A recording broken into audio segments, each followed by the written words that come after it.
দুর্ভাগ্যজনক বাস্তবতা হলো অনেক পাঁচ ওয়াক্ত নামাজি মানুষ আছেন, দাড়িওয়ালা মানুষ আছেন, অনেক মহিলাদের মধ্যে বোরকাওয়ালি আছেন, পর্দা মেনটেন করেন এমন মানুষ আছেন। অন্য অনেক দিক থেকে মাশাআল্লাহ তিনি একজন ভালো মুসলমান হওয়ার চেষ্টা করেন, কিন্তু ঝগড়া লাগলে মুখ খারাপ করেন। অনেকে বাহিরে মুখ খারাপ করে না, বাসার ভিতরে করে। বাসার ভিতরের লোকজন চিরকুট লিখে আমাদের কাছে পাঠান যে ওনাকে দেখলে বোঝা যাবে না ওনার মুখ দিয়ে এরকম কথাও বের হয়। বাহিরে মানুষ কল্পনাও করতে পারবে না যে উনি মুখ দিয়ে এত খারাপ কথা বলতে পারেন। এই জন্য এটা একটা অ্যাসিড টেস্ট, ইমানদারের জন্য অগ্নি পরীক্ষা, যে ইমানদার ঝগড়া ফাসাদ লাগলে, কারোর সাথে গন্ডগোল ফাসাদ হলে তিনি নিজেকে কতটা নিয়ন্ত্রণ করতে পারেন। এটা অনেক বড় একটা পরীক্ষার বিষয়। এই পরীক্ষা আমাদেরকে উত্তীর্ণ হওয়ার চেষ্টা করতে হবে। কারোর বদভ্যাস থাকলে সেটা ত্যাগ করার জন্য সংকল্প করতে হবে। ঝগড়া করলে কখনো মুখ খারাপ করা যাবে না। নবী করিম সাল্লাল্লাহু আলাইহি ওয়াসাল্লাম বলেছেন, সেবাবুল মুমিনি ফুসুক, ইমানদারকে গালি দেওয়া এটা গুনাহের কাজ।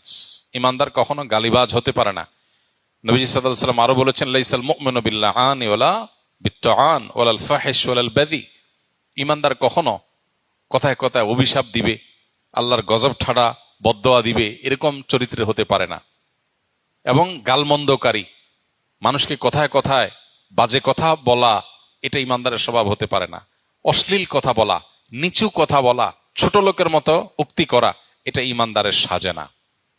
এবং নবী সাল্লাল্লাহু আলাইহি সাল্লাম এরকম এই যে দুশ্চরিত্রের কথা বলা হয়েছে এগুলো থেকে অনেক ঊর্ধ্বে তিনি ছিলেন। তার মুখ থেকে কখনো এরকম কোনো কিছু কেউ শুনতে পায়নি।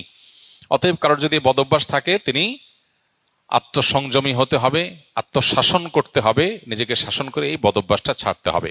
আল্লাহ আমাদের সবাইকে সেটা তৌফিক দান করুন।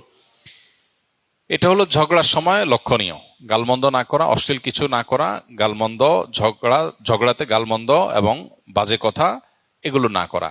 পাশাপাশি স্বামী স্ত্রীর ঝগড়ার সময় আরেকটা বিশেষ বিষয় স্পেশালি লক্ষণীয়, সেটা হলো কথায় কথায় সংসার ছেড়ে দেওয়া, আর তার সাথে বনিবনা হবে না, আর একসাথে থাকা যাবে না, না তোমার সাথে একসাথে চলা সম্ভব না, না তাহলে আমার ভিন্ন চিন্তা করতে হবে।